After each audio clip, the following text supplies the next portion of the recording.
Hey, this is Sean, Federal Prison Talk. Thanks for tuning in. And this is live, by the way. So I got little links. If you want to come on the show, you can do that. And or you can call in live or something on the chat. And, well, I'll play my little jingle that I wrote this song. Well, changed it a little. You'll see. There's no mirrors on the ceiling, and my cell's as cold as ice. We're all just prisoners here of our own device. Relax, said the warden. We are programmed to receive. You can check out any time you like. You can never leave. Welcome to the hotel in Colorado. What a nice surprise. Bring you around the back. Yes, that's right. I was at the Hotel of Colorado. So that's Florence, Colorado. And it's a little complex. It's got a federal prison camp. That's where I was. See, no tattoos, guys. And it has a medium, an FCI, and it has a penitentiary. Has the Supermax, the most secure prison in the world. My ass. Anyways, I don't think, let's see here. I'm going to turn that off because the background's not working. I got a green sheet, green screen. I just didn't want to put it up. So anyways, I'm going to talk tonight about Alice Johnson. Who's Alice Johnson? Well, she's what they call a pardon czar. So Trump pardoned this lady about 5 years ago, when the other time when he was president, and she was facing a life sentence. Got clips to tell you all that. And now he comes back. He's president again, and I'm happy about that. So if you don't like Trump, don't watch my channel. Please go away. Anyways, it's a long story. I got time off my sentence because of the First Step Act. Anyways, I'm going to show you some clips about her. Hey, I got Brian in the room. He was just on here last night. What's going on, Brian? Give me a bit. I'm at an appointment. Okay, yeah, do that, man. Call in. So anyways, let me put this number on here. If you do want to call in. I'm going to show you some clips about her, like who is she? But she's a pardon czar, which means she could pardon you. She could pardon me. They never had anybody to really go to before. And I need her phone number if anybody can get it. So one of my viewers called me a few weeks ago, told me all about her. I didn't even know. The news did a 10-second story on her, and that was over. We're going to change that. So let's see here.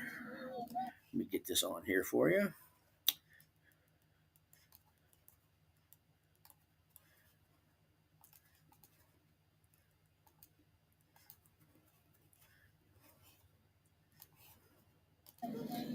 Okay. It's not showing. I'll get it. Oh, man, I had this all down. This StreamYard thing.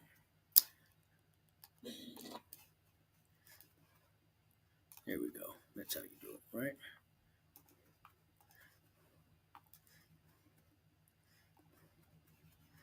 Ah, man. Okay. I'm having technical difficulties. Let's see here.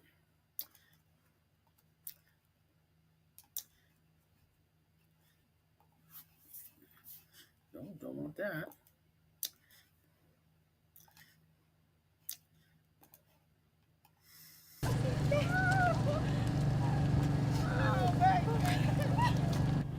I'm feeling no handcuffs, nothing on me. I'm free to hug my family. I'm free to live life. I'm free to start over. I cannot. This is the greatest day of my life. I cannot. My heart is just bursting with gratitude for what has taken place, what has happened to me today. I heard my name called over the intercom. I had just sat down for lunch, and I had to report back to my unit team. And when I got there, my case manager, Mr. Holler, he dialed. He was calling. I knew I had an attorney call, but I still didn't know what it was. And when they all came on, then I heard Kim Kardashian's voice, and she was the one who told me that that it had happened, that I was free, that I was going to rejoin my family. Oh my God. So that's 5 years ago when she got out, got released. And Kim Kardashian, whatever, Trump released her. I don't really know about the Kardashians, guys. That's a whole other story. Let me show you a couple of news clips, though. What's been happening since, and like, here's her telling her story. And I think it's amazing, really. Trump's just, man, the First Step Act. I got a whole bunch of clips. I'm going to do another show on that because it's so what happened with the First Step Act, guys. If you were in prison, there weren't a whole lot of programs. They were shutting them down, Unicors and this and that. And Trump came out with this First Step Act where you could take certain programs and get some extra time off. Really not offered a sentence, but you could go home early to a halfway house or go to home confinement, which is run by the halfway house, by the way, not by probation. You'll still be an inmate, but you don't have to do all your time in a prison. And what had happened was so many people took the classes and there's only so many halfway houses, and halfway houses run home confinement. So if you want to go to home confinement, you got to have staff at a halfway house that's going to, monitor your home confinement. And they're going to drive up there and check on you and call you every 3 hours and make you feel like an inmate in your own home. But that's what it's supposed to be. It's still better than prison. But what had happened, the overflow, when all the people started getting their credits for every 30 days, you would get 15 days towards home confinement or halfway house. And what had happened was all these inmates signed up for it, and just the floodgates opened up, and the halfway houses were full, and they didn't have enough staff for home confinements. And home confinement, I had nowhere to go, so I needed a halfway house. If you're lucky enough to still keep a house, like I'm jealous, yes, you can do home confinement. And if you got a car, you can go from your house to a job and all that. I had nothing when I got out. Okay, so for me, a halfway house was a good thing. I needed it. I really needed it. But needless to say, when those things fill up, there's other guys waiting in line. Hey, I'm supposed to be out. So now they're taking it off your sentence as well. And I don't know how far back they're going. Still overflow. Like the federal halfway house here in town, in Albuquerque, it's always full. Always full. So this First Step Act's really kicking off. But they're going to kind of adjust it, and not in a bad way, I understand. But let's watch let's talk about this Alice Johnson, because this is amazing. President Trump taps amidst... So let me get this on here.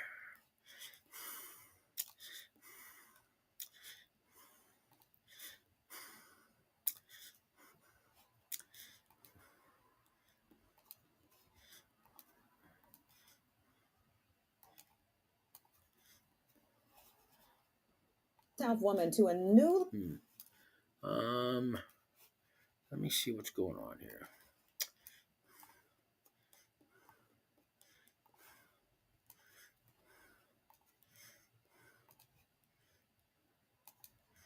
I had this thing down. See? Do that screen. Do that.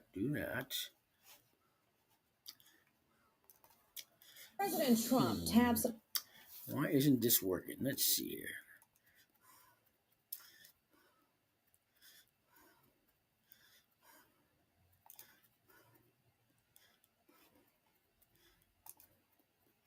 No, not that one. President Trump taps a Mid-South woman to a newly named position in his administration. He announced today Alice Marie Johnson of Memphis will be his new Pardon ZXsar, a woman who says it is nothing short of a miracle she would go from a jailhouse to the White House. She spent 22 years in prison, 22 years. She had another 22 years left. Can you believe it? and I pardoned her, and it was one of the best pardons. President Donald Trump created a new position in his administration and tapped Alice Marie Johnson to head it. Just hours ago, he announced the Memphis woman would be the nation's first pardon czar. I'm not only humble, I'm very proud to serve the community that really I came from the incarcerated community. Johnson, arrested in 1993, was serving a life sentence for a drug conviction. Kim Kardashian pleaded her case, and Trump commuted her sentence, freeing her from prison. She received a full pardon and had the conviction wiped from her record eventually. Since then, she's been advocating for others. I submitted over 100 clemency and pardon petitions to the White House.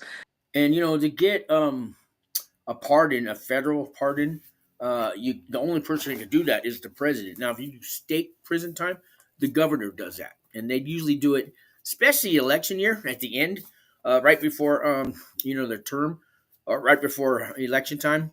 If they're going to run another term, they'll sign a whole bunch of pardons. Biden signed a whole bunch, but he doesn't even know which one he did. I signed something. But, yeah, he pardoned a bunch of people, too. Like his son, Hunter Biden. And I think he made some kind of pardon with Hunter where for the next 10 years or something, any crime he commits, they still can't go after. And have you guys ever heard of diplomatic immunity? So that's when, like, the Prince of Saudi Arabia comes here and he has diplomatic immunity, which means, basically, they could murder somebody. You can't prosecute them. That's better than a pardon. But yeah, me, I don't really care about a pardon. I got 17 felonies. It doesn't stop me from anything. I don't really care. Okay. It's nice. Take it away. But it hasn't stopped me from finding a job.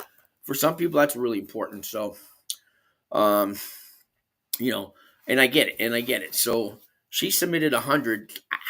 How do you even, I don't even know how you start the whole pardon process. I know you can get things expunged. But when you get things expunged, now I used to be a manager of a restaurant that wanted to do background checks.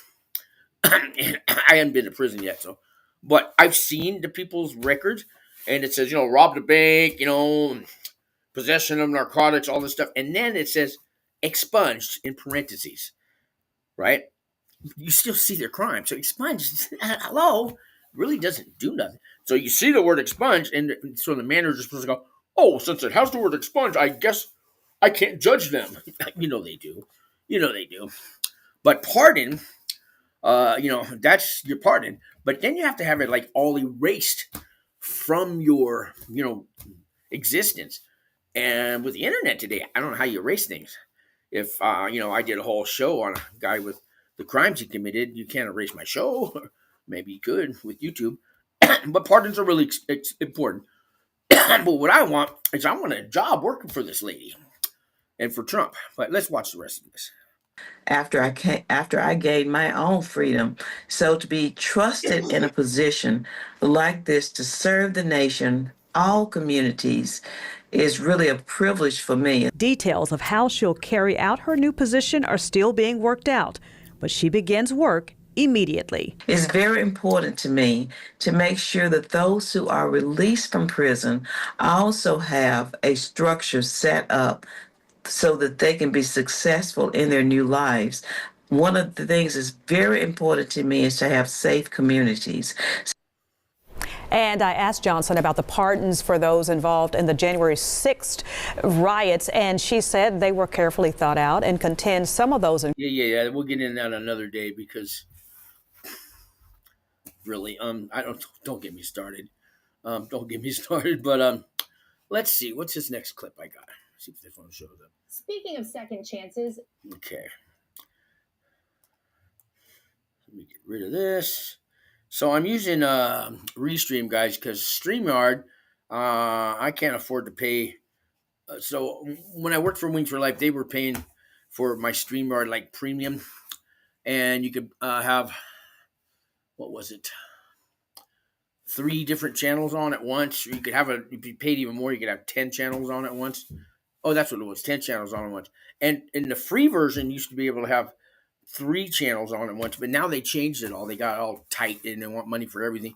So now you can only have 1 channel on, broadcasting at the same time, and you can only do like 20 hours a month or something, and then they cut you off, period. So StreamYard, I liked you. I used to promote you guys, and now you got all cheap on me. So I found Restream, and no limit on how many shows I could do, and you get 2 free channels, which is, it's cool. It's at least that, but I'm still learning the buttons, guys. So let me show you this other clip.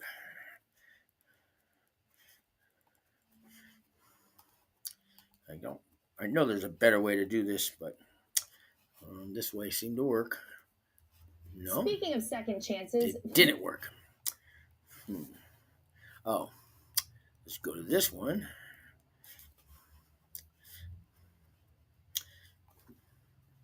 Not that.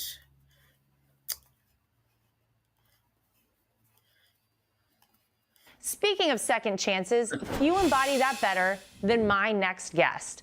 She was once sentenced to life behind bars for a first-time nonviolent drug offense until President Trump stepped in and gave her the freedom she deserved. She has been just so outstanding, and I'm so proud of you. And we're giving Alice a full pardon. That means you can do whatever you want in life, and just keep doing the great job you're doing. Now, Alice Marie Johnson is leading the charge as the president's pardon czar, working to bring hope to those still trapped in a broken system.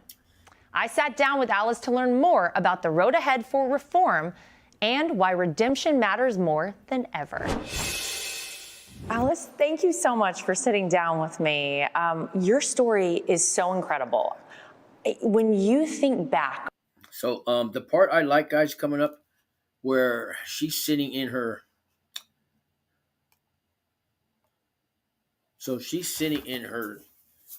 cell, I guess. If you're doing life in a women's federal prison, I think you get a cell. The lower ones, like I've been in, you don't get a cell. You get little cubicles, or it's a dorm. But anyway, she's sitting there, and she's got a whole life sentence. And a life sentence, guys, is 30 years, I believe. It might be 25. They kind of change between state and federal, but it does have a time limit. So a life sentence it used to be 30 years. Correct me if I'm wrong. So she got a life sentence plus 25. So that's, if it's 30 years plus 25, so 55-year sentence, and probably not going to live that long. But she's sitting there with no chance of parole or anything, and added on that. But there's no chance, she's out, and now sees. So when they say there's no chance, there's a chance. Okay, right? It was supposed to be no chance of possible parole or anything, which they don't have parole in the feds anyways, guys. That went out like 30 years ago. Everybody gets probation, okay? Unless you come back on a violation in the feds. So I remember a guy, he came back 3 times on violations because he couldn't give up heroin or whatever his drug of choice was. And the third time or second time he came back, I go, dude, what are you doing, man? He goes, now you got to go do probation all over again. No, it doesn't work like that in the feds, man. He says they don't extend my probation unless it's a brand new charge. But if it's like a dirty test, I guess they could charge you again, but they don't. Like you go out and rob another bank while you're on probation. Yeah, it's a whole brand new charge. It's the end of violation, of course. But in his case, they don't extend it. So if he's out on Christmas in 2020, no matter how many times he comes up dirty and they send him back to prison on a violation, because he said, now I got to do, I think it was 6 months. And he goes, but then I'm done. And he goes, I don't have to do the whole 6 months. He had to do like 4 months and 2 weeks because that's when his probation ended. And he was happy because he goes, now when I get out the third time, I'm free. I don't report to nobody. And is it worth it? I don't know. But they kept sending him back to the camp. And if you're going to do time, guys, listen, if you're going to do any time at all in prison, okay, you don't want to go to state prison. You want to go to federal prison. I don't know about the penitentiary, and if you're going to go to federal prison, you want to go to a federal prison camp.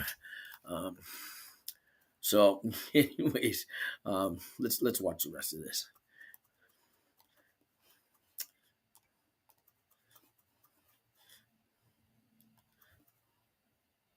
on all of it. I mean, it could be a movie script. It could be a book that people would say, this couldn't even be real.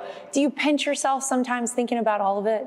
I do every single day that I walk into this building. I've gone from prison house to the White House, and it's just incredible to me that my life would take a full circle journey 7 years ago. So she says prison house to White House. This headline says jailhouse to White House.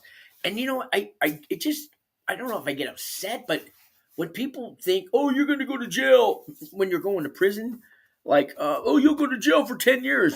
The only time you would go to jail for 10 years is if you are in the jail waiting to go to trial, waiting for your sentencing. But once that's done, you don't stay in the jail, right? You go to prison or time served or something. But people think jail and prison, there's a big difference, guys.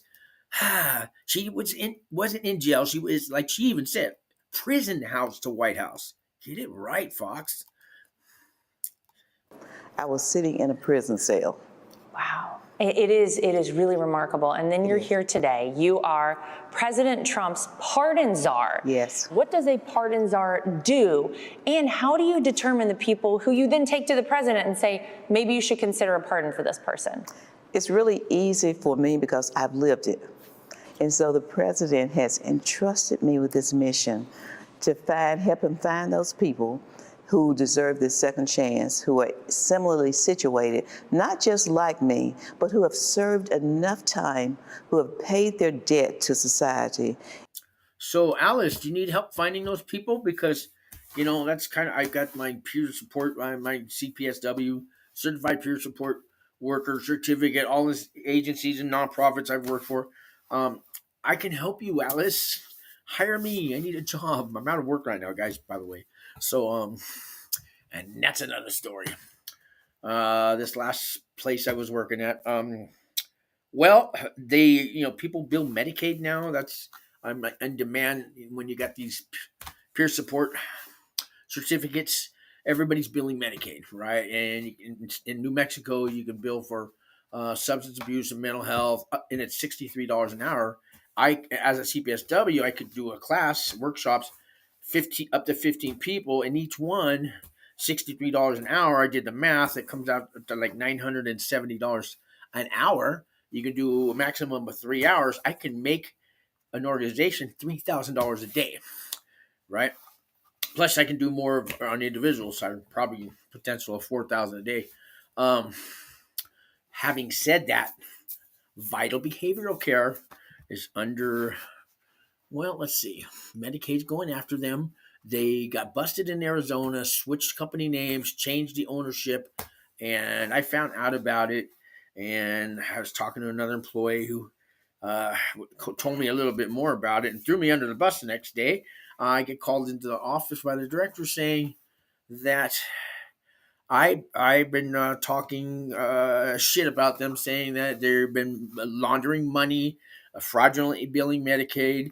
And they said, well, you guys want me to bill an hour for every person, even if I talk to them for 10 minutes, that's fraud, anyways.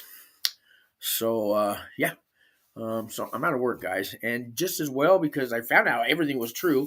And I guess Elon Musk's coming to town, or somebody's going to go bust them, shut them down. And it's a good thing I did get out.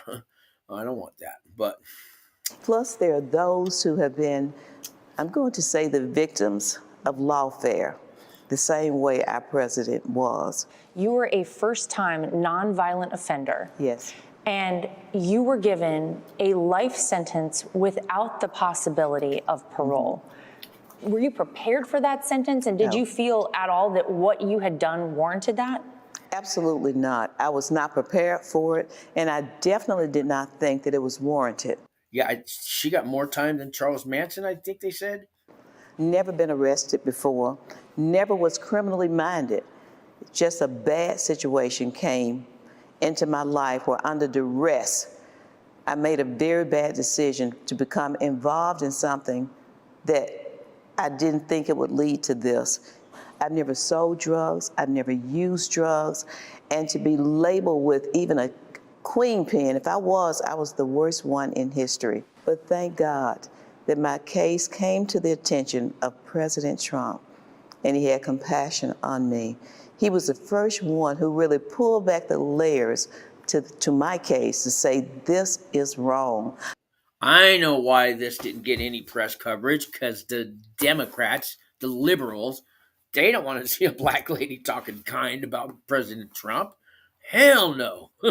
That's why Fox is doing, this about her, but man, you can't find, there's really no, if they covered it, it was for 5 seconds. This damn liberal news media. Oh man. I had appealed to President Obama 3 times and been turned down all 3 times. Did you hear that? Obama turned her down 3 times. And I met a lady out here in Albuquerque once who had a life sentence that Obama had given her clemency to. And she was a Native American, I guess they call them out here. I met her. She was homeless at the time, and I tried to get her some help. But I never seen her again. So Obama I think she said he let 20 women out, but he didn't let her out. He didn't do much for his own people, did he, guys? Let's stir the pot. But when it came to President Trump, he is the reason I'm sitting here today. You got the same sentence as serial killer Charles Manson. Worse. So why do you think you were given that sentence? They really came for me very strongly. When my attorney told me that they were offering me 3 years, he said, don't take it. He said, there's no way you're going to be found guilty because you have no money. Look, when the feds offer you a deal, they offer you one deal. You take that. Okay, if you take it to trial, guess what? Look, she got a life sentence plus 25 years. They want the win. Okay, they offer you a deal. You take it. I don't care if you're innocent. All righty. I got a phone call coming in. Let me get it. Hello, you are on the air. Can you hear me? Yeah, you called the show. Did you know that, or are you just calling me? Well, I'm broadcasting right now on YouTube for the Federal Prison Talk. Yeah. But you called me before. I see your name on here, but you're actually on the air right now because I have a call in live button. What's going on, man?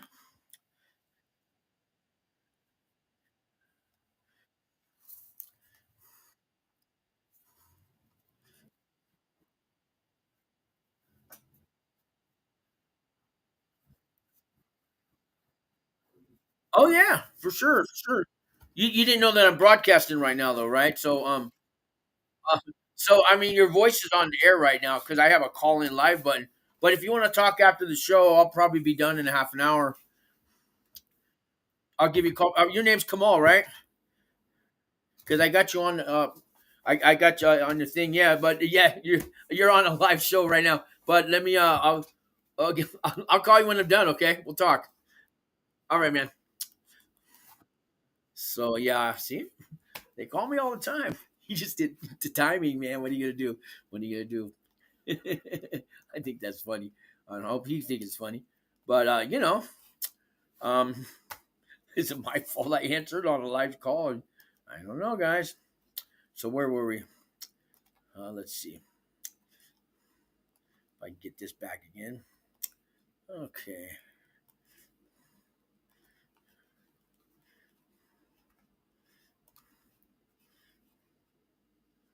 I gotta figure this out better. Here, let's do this one. Alice Johnson, a woman who spent more than 2 decades behind bars before receiving a pardon from President Trump, is now bringing her experience in federal prison to the White House in a new role known as Pardon ZXsar. And we're going to be listening to your recommendation on pardon. Trump made the announcement at the White House during the Black History Month event, with Johnson listening from the crowd. And you're going to find people just like you that this should not have happened. The 69-year-old spent 21 years in prison after being convicted of leading a multi-million-dollar drug ring. But in 2018, she was given a second chance at life. Reality star Kim Kardashian drew national attention to Johnson's case, meeting with Trump during his first term to advocate for reform in America's prisons and pushing for her release. Trump commuted her life sentence and later granted her a full pardon from the Oval Office in 2020. That's the ultimate thing that can happen. That means you can do whatever you want in life. Johnson then became a criminal justice advocate, using her story to help others. During his first term, Trump hinted at using Johnson's experience to help others in similar situations who have paid their debt to society. In the months following her release, Trump signed the First Step Act into law, a measure designed to reduce recidivism and allow inmates to earn time credits toward reducing their sentence. The Constitution grants presidents the authority to forgive crimes people committed, an act known as the pardon power. For Straight Arrow News, I'm Kara Rucker. For more stories like this, you can download the Straight Arrow News app or visit us online at san.com. So, here's something. You do your time, you pay your debt to society according to the letter of the law, which you, the voter, voted in, right? Or have not even tried to change. And yet, strangers that I run into can't forgive me. But I've forgiven me. I did my time. I paid my debt. I'm good. You don't even know me. That's what really pisses me off. And, I go out there all the time and I'm talking to employers when I have the time to try to, so we were coming up with a list when I was with Wings for Life of employers that will just hire people with criminal backgrounds, felonies, right? And there's lists all over the internet. So I'm calling these lists because a lot of them were put up 5 years ago and they just throw out companies. And I'm calling these companies up and they're going, we're on a what list? We hire who? No, we don't hire felons. What's this list? What was it on the internet? And there's companies charging for this list. So, I wanted to come up with my own list that was real. And half the people on there had no clue they were on a list. They don't hire felons. And I was sitting there and I was like arguing my case with one manager. And, my boss came in and kind of listened. And when I was done talking, he goes, man, you're going to waste, how much time you're going to be wasting trying to argue with these people? He goes, you can do that after, but let's get a list of the ones that hire right now that are real. And then we can work on the maybes. But let's just get a yes list for now. And, so ended up doing that. But guys, if you're seeing a list and it says felon-friendly employers, half of them don't even know they're on a list, right? Some of them, like Home Depot, I found out is on a list. That's because their franchise, a lot of them are franchised. And maybe one franchise owner will hire, but the corporation won't, that kind of thing. So even if it says Home Depot, it's not every Home Depot, right? So, and you got to currently check up on these. And, a lot of them, they won't hire child molesters. I don't blame them, That one I wouldn't want to hire either. But so it's certain felonies. But, things are changing. People's minds are changing slowly, right? Say, I got no tattoos. Do I look like I've been in prison, right? And then when that ban the box on an application, oh boy. So I get past the first hurdle, and now you're going to call me in for the interview, and now you're going to want to ask me and do a background check. So that little ban the box. So my resume, so if I pull it up here, well, on the top of my resume, I put it all down. I've been homeless. I've been in many jails. I went to prison. Hell, I was molested when I was 5 years old. I only see that because my therapist says it makes me stronger. But I put all that down, and I said, I survived all that, and I'm still here. I'm the man you want to hire. I put that at the first thing they see. So I screen them. So if they've read that, my resume, I make sure it's the quality, it's the top thing on there. So I can screen you first. Because if you're going to judge me for my past that I worked so hard to overcome, and you're still going to judge me, I don't want to work for you. Okay? Lots of people are out there hiring. Yeah, I need a job right now, and I'll get one. I got some interviews lined up. Don't know about the rent, but Because most people, guys, one paycheck away from being homeless. And in my case, that paycheck went for last month's rent. I'm fucked. So I got to find a job in like 12 days. Anyways, let's watch another clip. Let's see here.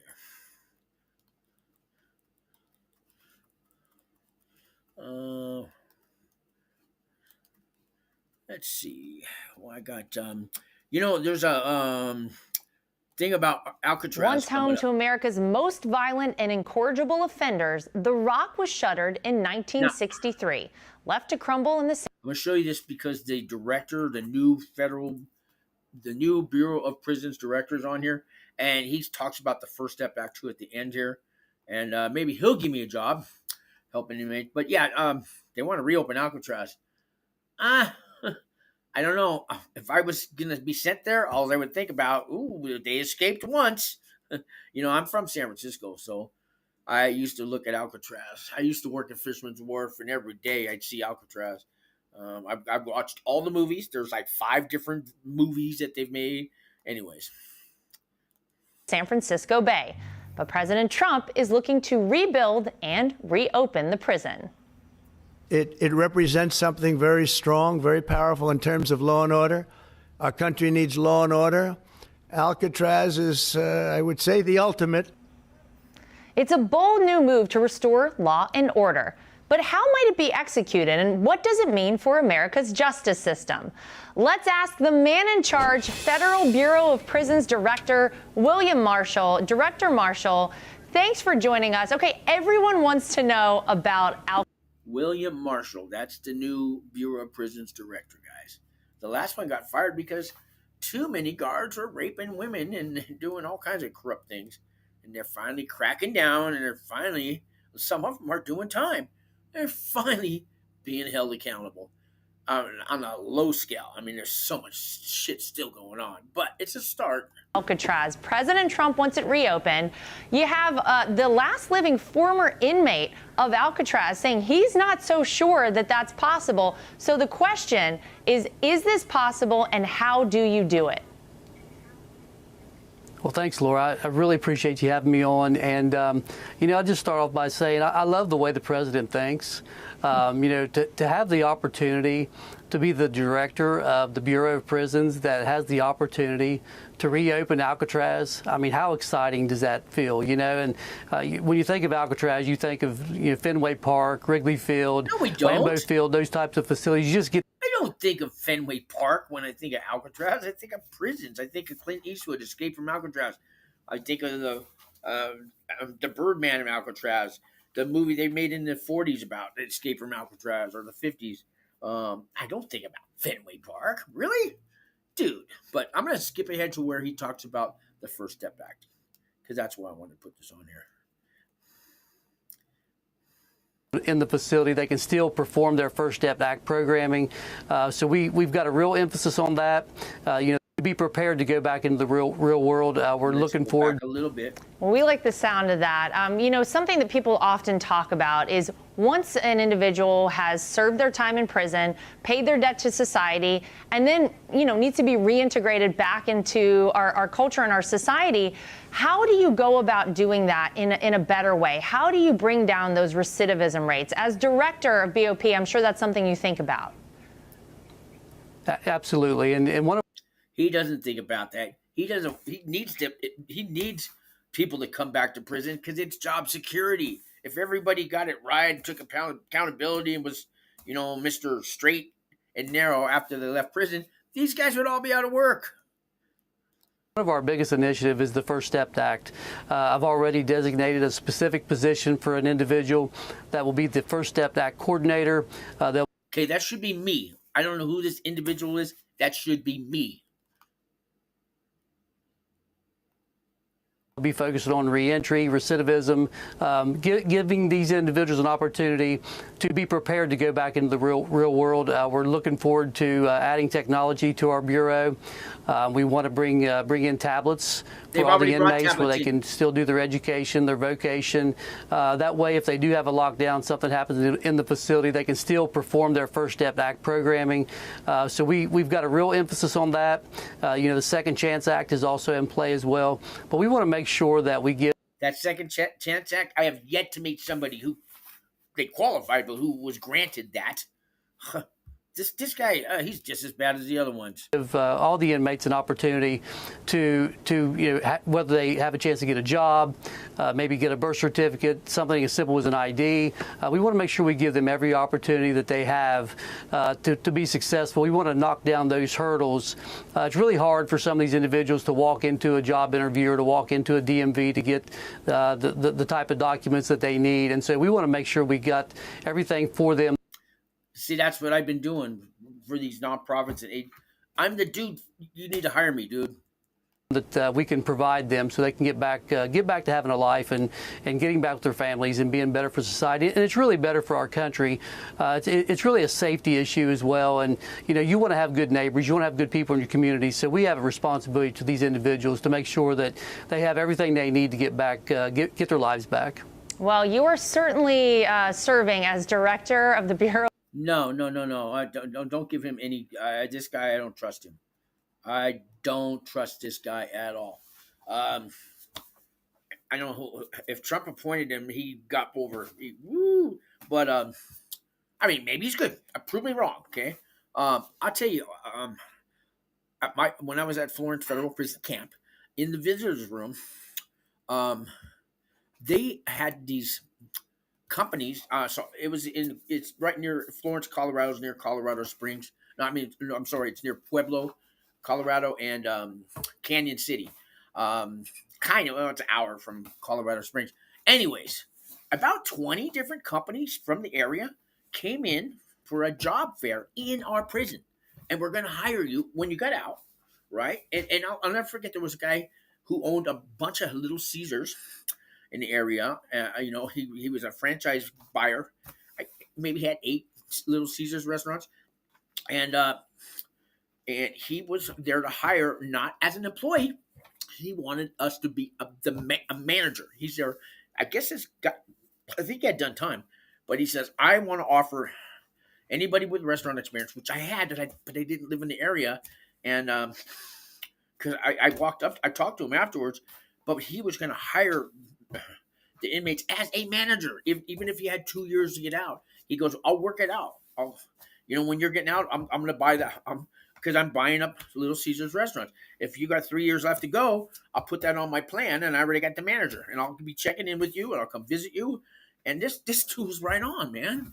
And if we had more people like that, and they're out there, to go into the prison and do these job fairs, these interviews, so that when you get out, you get a job waiting.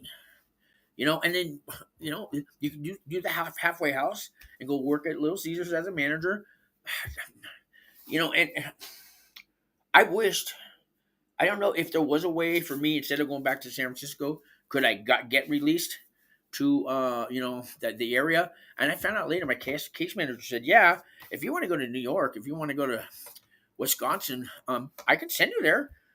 For a fresh start, but you can't change your mind. Don't say Wisconsin today and Texas tomorrow. Once I put the paperwork in, it's a done deal, right? I didn't know that at the time when I was talking to this guy, this franchisee restaurantpreneur guy from Little Caesars. Or I would have stayed there and took that job. That's what we need, okay? That's what we need. All right, I'm a little worked up here. Let me show you one more clip here. And it's the last one I'll show you guys here. And it's not that one, it's this one. Alice was in prison for doing something that today probably wouldn't even be prosecuted. You've been an inspiration to people. And we're going to be listening to your recommendation on pardons. You're going to go over and she's going to be my pardon czar. Okay? Yeah. And you're going to find people just like you that should not have happened. An incredible story gets even more incredible. President Trump appoints a woman he pardoned during his first term as his pardon czar. The announcement coming during a Black History Month event at the White House, and we are honored to have Alice Marie Johnson join us now.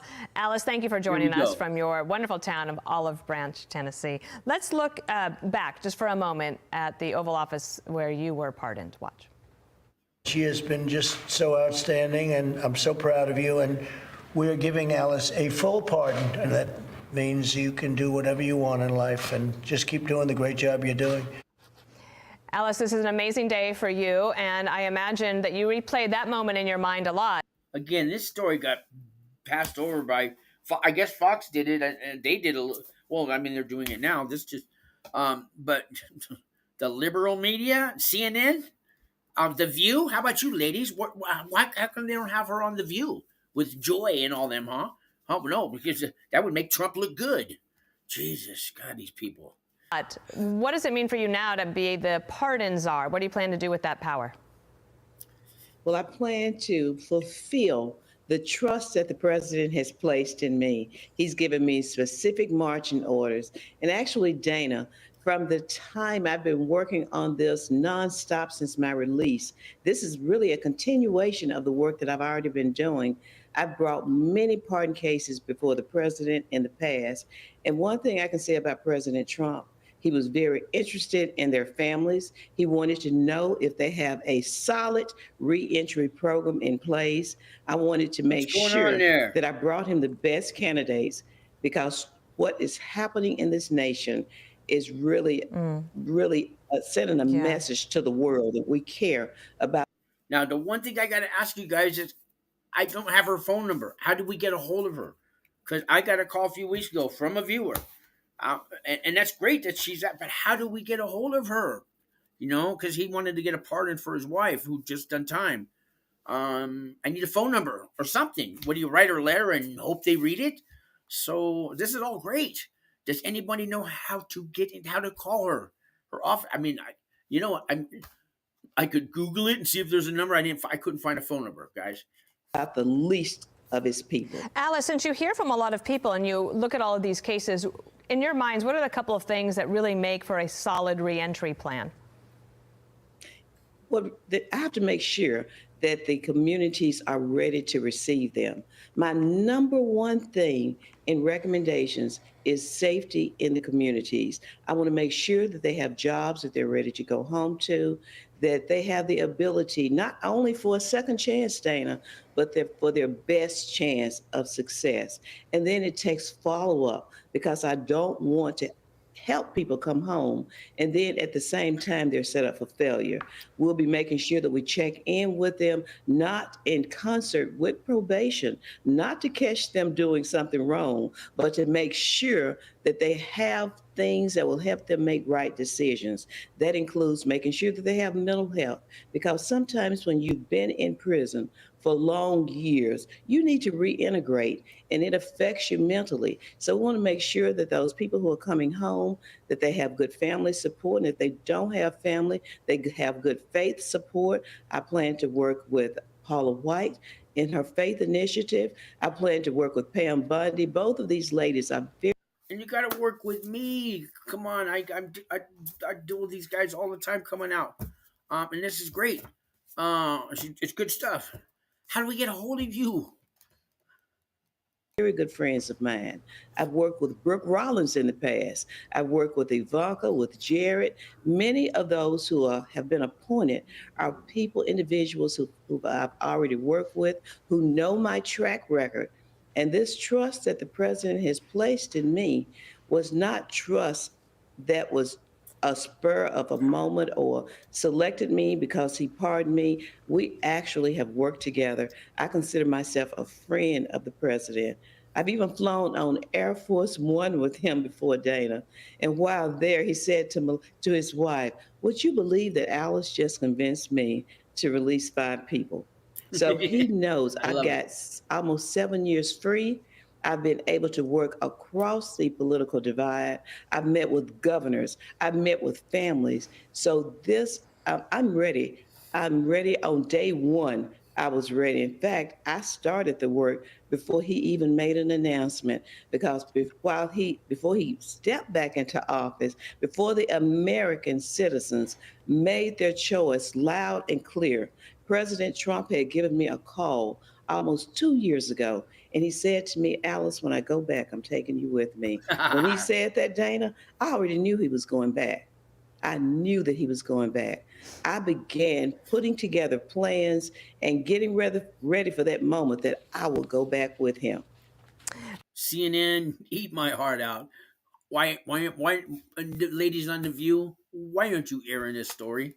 Huh? I know why, because you hate Trump. Alice Marie Johnson, no doubt we are going to see more of you, and we were honored to have you on our show today. Congratulations on your new position. We know that you are going to hit the ground running. As you said, you were already ready. Thanks, ready. Alice. Take care. All right, so let's get rid of that. Remove. Anyway, so I just want to know how to get a hold of her. I know lots of people that could, want a pardon, and the first step back is it needs some polishing. Again, like I said, a lot of guys, even if you get a job, they'll let a fellow. Oh, we can shine their shoes, make their coffee at Starbucks if Starbucks will even hire you. Make their Subway sandwich. You can be a roofer.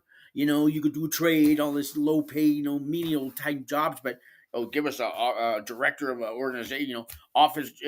Give us a real job, that sustains. You can raise a family on. Can't raise a family on Taco Bell, okay? And then wonder why people keep going back. I could go on. Anyways, what do we got here? Headed home in a few. All right, he's up in Alaska, and he just recently got out. We did a little show last night. Guys, I'm gonna call it a quit. I'm gonna do another show tomorrow. So right now, guys, I'm out of work. I'm looking for a job. I don't know if Wings for Life will hire me back. They ran out of funding before, and I think they got money, but I did time with my friend Max, who's the director now. I got a little butthurt or a lot of story or got some repairing to do, but anyways, I got him the job now. He's the director, and okay. Anyways, that's it, guys. Thanks a lot for watching. Subscribe, like, all that stuff, and I'm